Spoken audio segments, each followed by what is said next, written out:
In version 16.50, Pls-Cadd now has the ability to evaluate the space potential and electric and magnetic fields as a cross-section for each structure. The space potential plot assists in the placement of ADSS cable attachments on structures to ensure the cable does not get damaged from the large electric potential from the current carrying wires, while the electric and magnetic field calculations can be used to evaluate the field levels around climbing spaces to ensure safety limits. In this video, we will demonstrate the inputs needed to use the feature and what output can be gotten from it. To begin, let's take a look at the example WPL line that ships with the software. This line comes already set up with several of the input requirements needed. The first requirement is that there needs to be a tin ground surface model created that encompasses the structures you wish to use this feature on. The second requirement is that you must have the circuit and phase labels defined and assigned to your wires. For more information on how to define electrical circuits and phasing, check out the link to our other YouTube video in the description below. These are the primary requirements needed to use this feature. However, if you wish to use this feature on dead-end structures, you must also model the jumpers to achieve accurate results at the cross-section points of the structure. Let's take a look at a tangent structure first. So I'll activate the 3D view and go to structure 110. Next, we activate the feature by going to Sections, Electric, Structure Space Potential Calculator. On the left-hand side, you get to select a range of structures, so I'll do just one structure and select number 110. On the right, you have the calculation settings here. The max wire distance determines if a wire will contribute EMF forces to the location analyzed based on its distance. So wires outside this distance threshold will not contribute to the analysis. The max segment size determines how often to break wires up into smaller separate pieces to determine each piece's individual contribution to the results. The point interval setting determines how fine of resolution to perform calculations on. Entering a smaller number will give smoother contour lines at the expense of analysis time.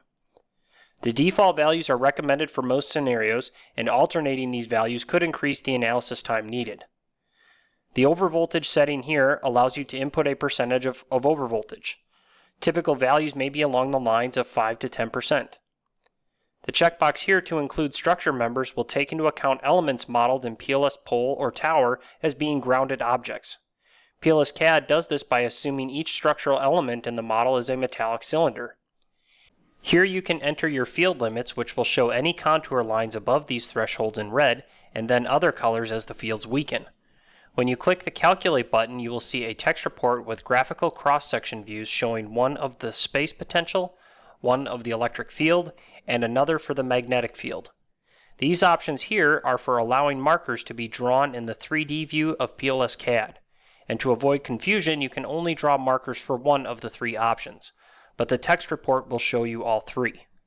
So when we go to run the analysis, we see this table here. We need to enter the electrical current per phase.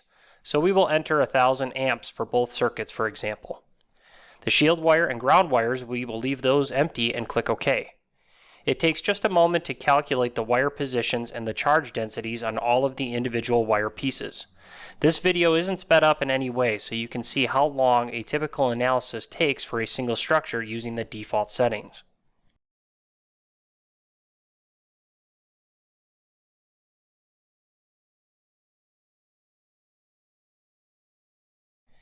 After the analysis completes, you can view the report, and it shows you all of the input settings used, and then you see the three graphical outputs for the space potential, the electric field, and the magnetic field. And you can see how, because I selected the option to include structure members, the field lines are shaped around the structures. Here's the same structure, but with the structure members feature disabled for comparison. If we close the report, we can then see in the 3D view that there's markers drawn at the cross-section of the structure showing the space potential results because that was the option we chose. If you zoom in, you may notice that some of the smaller contour lines can get a little jagged.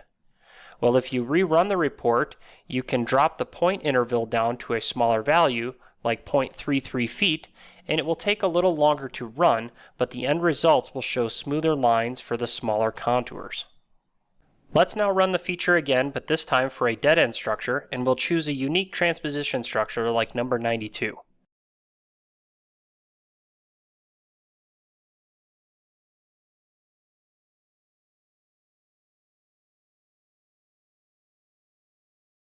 This time let's choose the option to draw the magnetic field lines in the 3D view and click Calculate. And again, you have to enter the current, so we'll enter the same 1000 amps for both the ahead span wires and back span, and then click OK. We'll let it take a moment to run. And now we look at the report again to see the results, and let's focus on the magnetic field results. Then if we close the report, we can see how in the 3D view the markers shown at the structure's cross-section are for the magnetic field and look the same as what we saw in the report.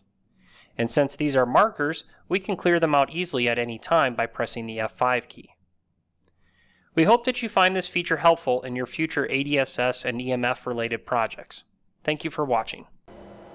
If you'd like more information about our software, please see our website at www.powerlinesystems.com or contact us at info@powerline.com. To receive a quote for purchase or renewal of your license, please contact sales@powerline.com, and for any technical inquiries, please contact support@powerline.com. Thank you for watching and your interest in our software, the industry standard in overhead line design.